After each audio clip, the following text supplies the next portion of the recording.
बच्चों, कैसे हो आप लोग। आज के क्लास 7 मैथ्स के वीडियो में आज हम लोग टैक्स के बारे में जानेंगे तथा उससे संबंधित सवालों को हल करेंगे।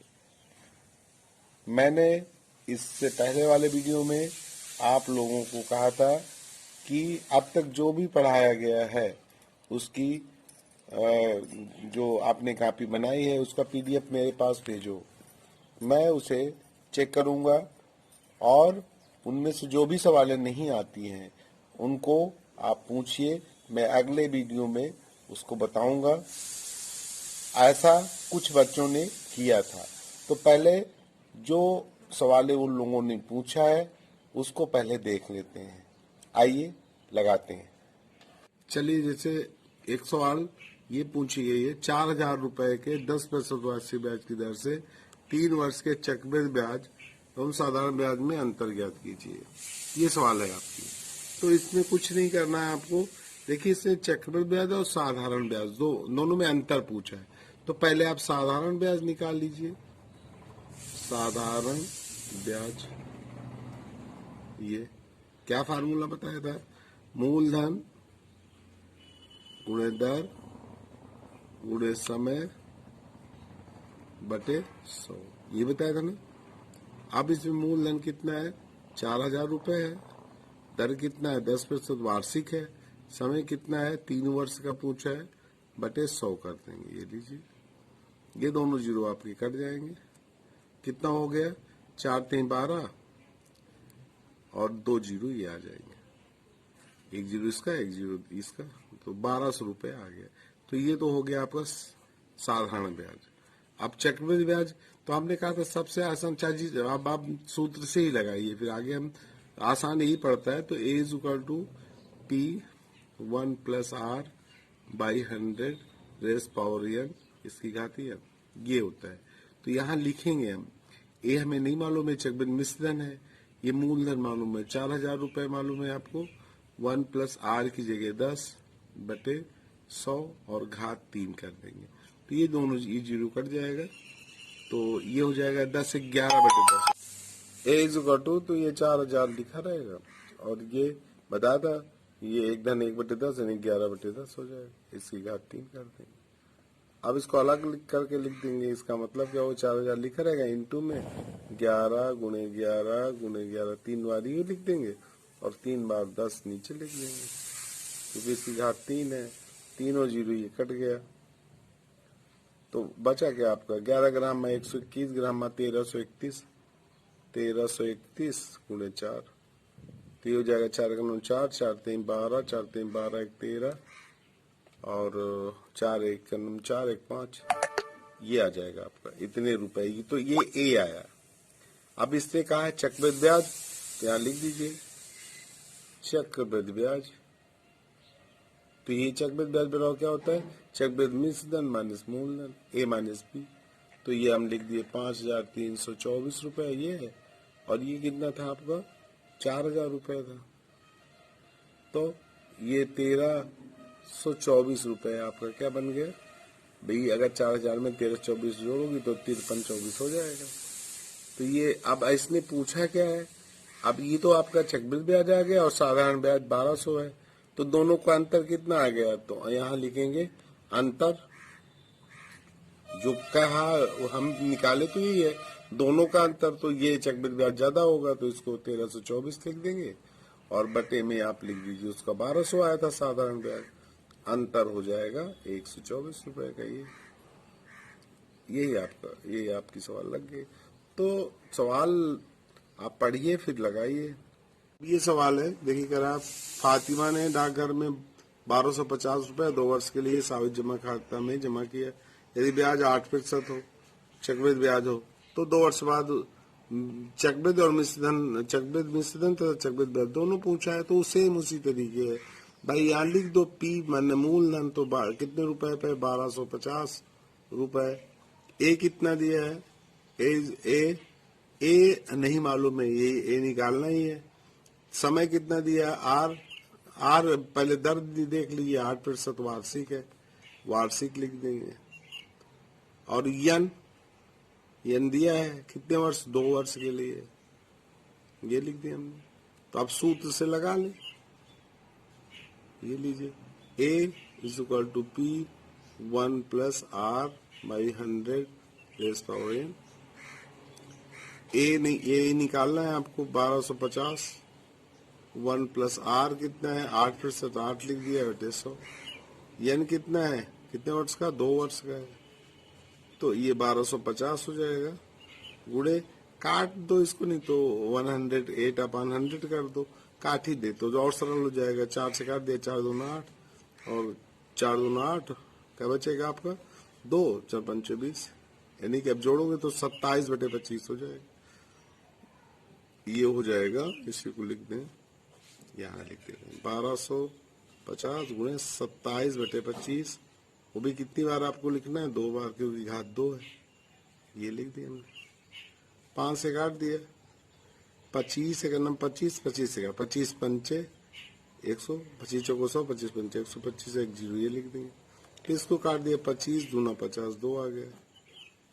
ये अब 27 गुणे 27 गुणा कर लो, 7 7 49, 7 दूना 14, 4 18, और 2 से 27 दूना 54 होता है, 9 8 4 12, 5 1 6 1 7, 729 हो गया।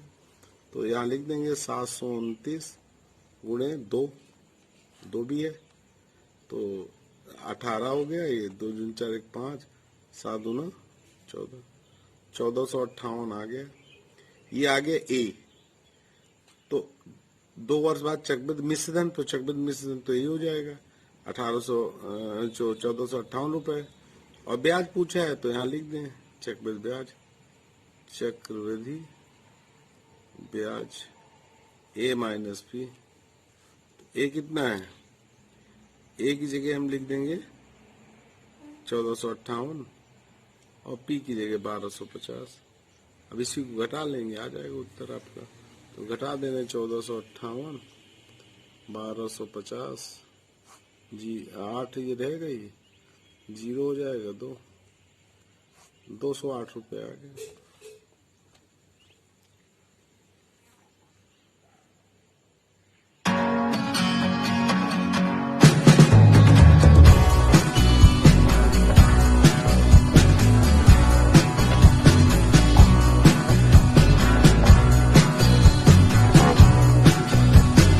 यानी कि टैक्स। आइए इसके बारे में समझते हैं। देखिए, प्रत्येक राष्ट्र के द्वारा प्रजा के हित में अनेक कार्य किए जाते हैं, इसके लिए धन की आवश्यकता पड़ती है। तो धन का संग्रह कर लगाकर ही किया जाता है।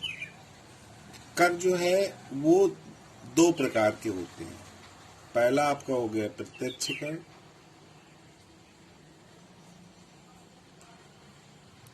जो आपको प्रत्यक्ष कर कि डायरेक्ट टैक्स, और दूसरा हो गया अप्रत्यक्ष कर।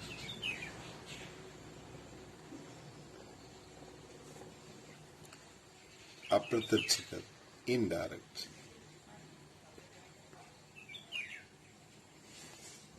इनडायरेक्ट टैक्स, ये।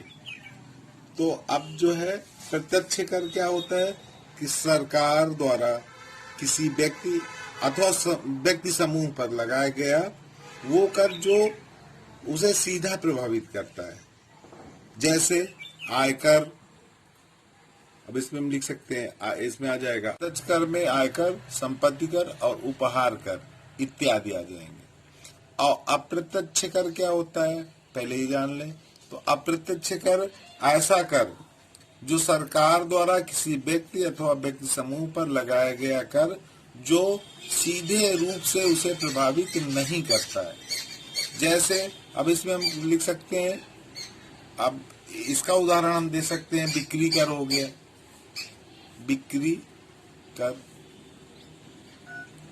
बिक्री कर हो गया, आयात कर हो गया, निर्यात कर हो गया,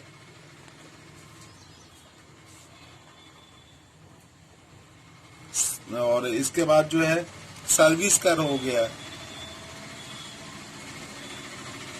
सर्विस कर, जिसे सेवा कर भी कहते हैं, सेवा कर। और एक हो गया जो अभी जीएसटी, ये केंद्र सरकार द्वारा लगाया गया कर है, जीएसटी इत्यादि। अब जैसे प्रत्यक्ष कर, अब जैसे आयकर है, तो आयकर की कुछ सीमा है। जैसे इस समय अगर वार्षिक आय, किसी व्यक्ति की वार्षिक आय साल भर में अगर वो 2.5 लाख से अधिक कमाएगा, तब वो आयकर के रूप में जो 2.5 लाख से ऊपर की धनराशि होगा, मतलब ये जो है 2,50,000,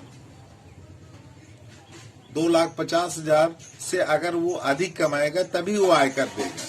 तो जिस व्यक्ति की जो प्रत्यक्ष कर, मतलब हमने आपको बताया कि भाई वही व्यक्ति अगर जिसकी आय 2.5 लाख से अधिक होगी वही आयकर देगा, अगर 2.5 लाख से कम है तो वो आयकर नहीं देगा।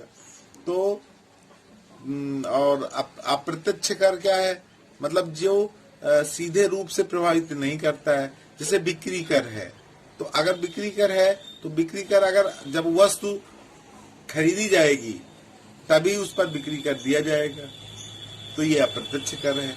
तो इसीलिए हमने आपको बताया कि सरकार द्वारा किसी व्यक्ति अथवा व्यक्ति समूह पर लगाया गया कर जो उसे सीधा प्रभावित करता है, वो कौन सा कर कहलाता है? प्रत्यक्ष कर कहलाता है। और जो सीधा प्रभावित नहीं करता है वो अप्रत्यक्ष कर कहलाता है। आइए इससे संबंधित कुछ सवाले लगाते हैं। केशव की मासिक आय 20,000 रुपए है, मासिक आय। तो बताइए केशव की वार्षिक आय कर योग्य है या नहीं? तो हम निकाल ले, मासिक दिया तो वार्षिक आय, वार्षिक आय इसकी कितनी हो जाएगी? तो एक वर्ष में 12 महीने होते हैं, तो 12 गुणे हम कर देंगे 20,000, 12 दूना 24, 2,40,000 आ जाएगा। तो इसका मतलब है कि जो आपने बताया कि आयकर कब देना होगा? जब 2.5 लाख से अधिक होगा। तो इसका मतलब है इसकी जो वार्षिक आय है वो आयकर योग्य नहीं है। दूसरी सवाल लेते हैं। जैसे अब इसने पूछा है, हाँ एक चीज इसने पूछा है, जीएसटी से क्या समझते हैं? तो जीएसटी, अब जी से आपका हो जाएगा, हम लिख देंगे गुड्स यानी कि सामान, और एंड लिख देंगे सर्विस टैक्स, यह से हो गया आपका सर्विस और टैक्स, ये हो गया जीएसटी। ये जो है टैक्स जो है ये केंद्र सरकार द्वारा लागू किया गया है, जिसकी दर अलग अलग है। चलिए अगली सवाल देखते हैं। जैसे श्याम के पिता की वार्षिक आय 36,000, 3,60,000 रुपए, 3,60,000। यदि 2,50,000 तक यानी 2.5 लाख तक की आय कर मुक्त हो तो 5% की दर से उसे कितना आयकर देना होगा, ये पूछ रहा है। तो पहले हम इसको जब हल करेंगे तो लिखेंगे आयकर योग्य धनराशि, आयकर योग्य धनराशि, तो कितने में आयकर नहीं देना होता? 2.5 लाख में। तो हम घटा लें, 3,60,000 ये है, इससे हम 2,50,000 ये घटा लेंगे, घटा लीजिए। तो 0 0 0, फिर ये 0 यहाँ 1 आ जाएगा, और 6 में से 5 गए, 3 में से 2 गए 1, ये आ गई। ये धनराशि जिससे उसे आयकर देना होगा। तो अब निकाल देंगे आयकर, आयकर कितना बना? तो कह रहा 5%। तो आयकर योग्य धनराशि है कितनी आपके पास? तो ये है इकाई, दही, सैकड़ा, हजार, 10,000, लाख, 1,10,000 है। 1,10,000 पे वो आयकर देगा। यहाँ लिख लें 1,10,000 गुणे क्या प्रतिशत देता है? 5%, 5/100 लिख देंगे। ये दोनों 0 कट जाएगा, गुणा कर देंगे, 2 0 ये लिख दिया, और 5 × 5, 5 × 5, यानी कि 5,500 रुपए वो आयकर के रूप में देगा। सवाल देखते हैं। एक जोड़ी सैंडल का मूल्य 1000 रुपए है। कितना है? 1000 रुपए। यदि उस पर 18% की दर से GST देना पड़ता है तो सैंडल खरीदने पर ग्राहक को कुल कितने रुपए देना होगा? तो उसे कितना देना होगा? तो पहले हम निकाल लें GST।